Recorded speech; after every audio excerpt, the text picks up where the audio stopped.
Let me ask you, have you ever dreamed of, ditching the 9 to 5 and becoming your own boss? Maybe selling your awesome crafts on Etsy. Yeah, it's a dream for a lot of us, right? Turning that creative passion into a real business, making some serious cash. Totally. And we're all about diving deep into how to make those dreams a reality. So today we're taking inspiration from James and his podcast, The 15-Minute Creative Hustle. We thought, okay, 15 minutes to Etsy success might be a bit optimistic. Yeah, maybe a little bit. But he does have some super valuable tips, things you can actually use to get your Etsy shop off the ground. And hey, maybe even hit that magical $1,000 a month mark. One thing that really stood out to me about James is how practical he is. It's not just about follow your dreams. He gives you concrete steps. And he always comes back to this idea of finding that sweet spot, where your passion meets what people actually want to buy. Right, because, you could be super passionate about making, sock puppets. But if nobody's buying sock puppets, well, passion only gets you so far, right? Exactly. And that leads right into his advice on finding your niche. Hmm. He's really big on this idea that you can't just list any old thing on Etsy and expect it to be a bestseller. I mean, think about it.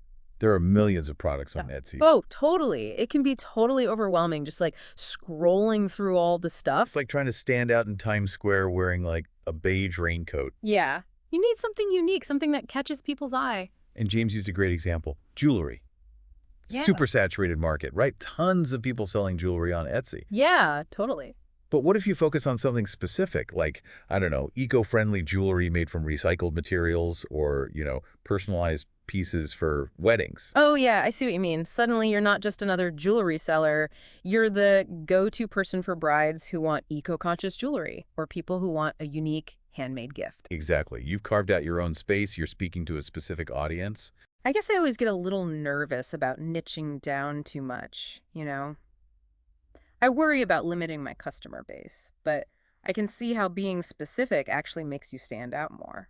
It's about focusing your energy, becoming the expert in your little corner of the market. Okay, so you've found your niche. You've tapped into your passion and what people are looking for. What's the next step? Well, before you can start selling anything, you need a shop, right?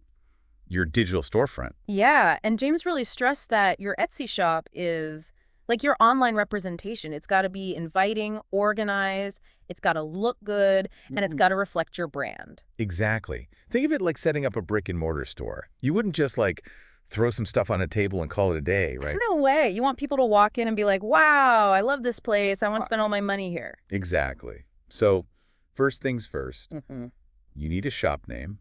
It's got to be catchy, memorable, and it should give people a clue about what you sell. And don't forget the logo. That's often the first thing people see, right? It's got to grab their attention. And then there's the About section.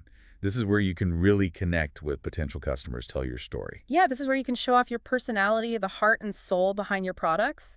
People buy from people they connect with. Totally. And don't even get me started on product photos. Oh, those are so important. They have to be high quality, good lighting, multiple angles, maybe some lifestyle shots to show how the product looks in action. It's people can't actually hold your product before they buy it online, right? So your photos have to do all the work. Make them drool. Drool-worthy product photos. Okay, that's noted. So we've got our niche, we've set up our shop, we've got amazing pictures. But how do we actually get people to see our stuff? I mean, there are millions of listings on Etsy. Right. And that's where keywords come in. James had some really smart tips about using keywords to get your listing seen by the right people. Keywords and SEO always make me a little nervous. It seems so technical and complicated. I know, right? But James breaks it down in a way that's really easy to understand. Basically, you have to think like your customer. What words would they type into Etsy's search bar when they're looking for something like what you sell? Oh, that makes sense. So instead of just listing a product as, say, candle, think about what makes your candle special. Is it scented? What's the scent? Is it for relaxation? You could title it something like handmade lavender candle for relaxation. Okay, yeah, that's so much better. It tells you everything you need to know, and it's more likely to pop up in someone's search if they're looking for exactly that kind of candle. Exactly. Okay, keywords. Got it. So now we got to talk about the part that always makes me a little anxious. Pricing. Yeah, pricing is tough. How do you find that sweet spot, where you're making a profit but also not scaring away potential customers? Well, James's advice was to start by figuring out all your costs, materials, labor, shipping, all that, and then add a markup so you're actually making money.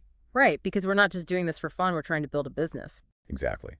But he also said it's super important not to undervalue your work. Yeah, that's easy to do when you're starting out, right? Totally. But remember, your skills and your time are valuable. I love that. Don't be afraid to charge what you're worth. Okay, so we've covered a lot so far. Finding your niche, setting up shop, crafting awesome listings, and figuring out how to price our products. Phew. We've only just scratched the surface. It's a lot to take in, but there's still so much more to talk about. Oh, yeah, definitely. Like marketing. How do we get the word out about our amazing Etsy shops? We'll be back to tackle that and more in part 2 of our deep dive. All right, so we're back, and we're ready to tackle the next big hurdle in our Etsy journey. Marketing. I mean, you've got this awesome shop, incredible products, but how do you actually get people to find it? It can feel a bit like shouting into the void sometimes, right? Yeah. Especially with so much competition online. Totally. It's like, how do you stand out from the crowd and, actually connect with your target audience? Yeah. Well, one thing that James really emphasized in the 15-minute creative hustle was this idea of storytelling. He was like, marketing isn't just about listing features and benefits. It's about weaving a narrative, creating a connection, pulling people into your world. Ooh, I like that. It's about making people feel something, not just telling them something. Exactly. It's about sharing your passion, the why behind your creations, the story that makes your brand unique. Okay, so storytelling is key, but how do we actually do that, in a practical sense? Where do we start? Well, social media is a huge part of it. Platforms like Instagram, Pinterest, TikTok, they're amazing for connecting with potential customers. I know, right? But I have to admit, social media can be a bit overwhelming. There are so many platforms, so many trends, so many algorithms to figure out. Oh, totally. And what works for one brand might not work for another. Right. So, how do you even know where to focus your energy? James's advice was to choose platforms that align with your target audience. So think about where your ideal customer hangs out online. Are they scrolling through Instagram, pinning ideas on Pinterest, watching DIY videos on TikTok? Oh, yeah, that makes sense. You want to go where the people are. Exactly. Yeah. And think about the type of content that resonates best on each platform. Like Instagram is super visual, right? Perfect for those drool-worthy product photos we were talking about. Right. And Pinterest is great for showcasing lifestyle shots, creating mood boards that capture the vibe of your brand. And TikTok, that's where you can get a little more playful, show off your personality, maybe even do some behind-the-scenes stuff. Exactly. But remember, it's not just about posting pretty pictures or funny videos. You've got to actually engage with people, right? Build those relationships. Totally. Respond to comments, answer questions, run polls, do Q&As, make your followers feel seen and heard. I think people really respond to that authenticity, when they feel like they're connecting with a real person, not just a faceless brand. Absolutely. But let's be real. Organic reach on social media can be tough.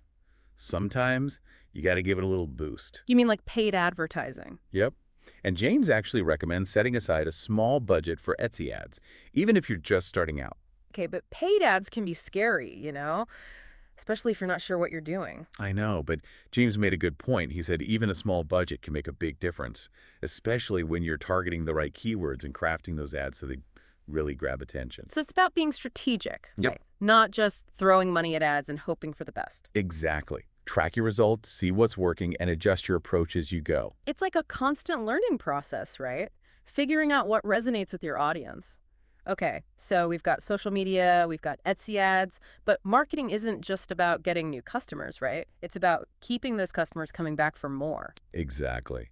And that brings us to another crucial element: stellar customer service. Customer service, that's so important, but it can be tough to manage when you're busy, creating and fulfilling orders. Oh, I totally get it. But Judge had some really great tips, like respond to messages promptly, be helpful and friendly, and don't be afraid to go the extra mile to resolve any issues. Yeah, I think sometimes it's the little things that make the biggest difference, like a handwritten thank you note or a little freebie tucked into the package. Those little touches can create such a positive experience for the customer, and they make you stand out. Totally. It's about making people feel special, like they're not just another transaction. And speaking of making people feel special, let's talk about reviews. Positive reviews can be a game changer for your Etsy shop. Oh, yeah, reviews are huge. They build trust and credibility, right? Like, if someone sees that a bunch of other people love your products, they're more likely to buy from you. Exactly. But how do you actually get people to leave those glowing reviews? I know. I always feel a little awkward asking for reviews, like, please tell everyone how amazing I am. I know what you mean.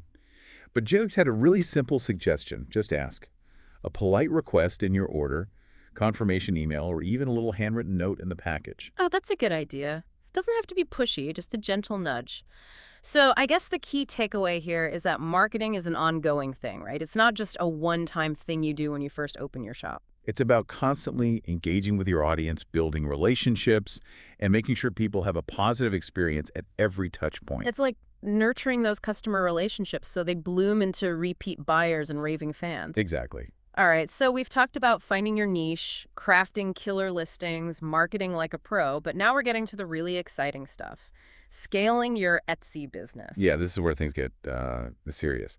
We're not just talking about a side hustle anymore. We're talking about building a real, sustainable business. Exactly. But, the thought of scaling can be kind of intimidating. It's like, where do you even begin? How do you go from, hand making every item in your spare time to, like, running a full-fledged operation? Well, in the 15-minute creative hustle, Jitten's had some great advice about this. He talked a lot about the importance of reinvestment. Reinvestment, like putting your profits back into the business. Exactly. It's that idea that, you got to spend money to make money, but in a smart way. So not like buying a fancy new coffee machine for the office or anything. Well, maybe later, when you're rolling in Etsy dough. But seriously, it's about strategically using your earnings to fuel growth. Like what kind of things would you reinvest in? It could be expanding your product line, offering more variety, maybe creating new designs, or it could be investing in tools or equipment that can help you streamline your production process. Oh, okay. So like if you're spending hours hand stitching something, maybe you invest in a sewing machine that can do it faster. Exactly. Or, maybe you're spending a ton of time packaging orders, so you invest in a label printer that can speed things up. It's about working smarter, not harder. I like that. So reinvestment is key. But I imagine scaling also requires a bit of a mindset shift, right? Totally. You have to start thinking like a business owner, not just a maker. Like, what do you mean? Well, for example, you have to learn to delegate. James talked about how important it is to identify tasks that you can outsource or automate. Delegate.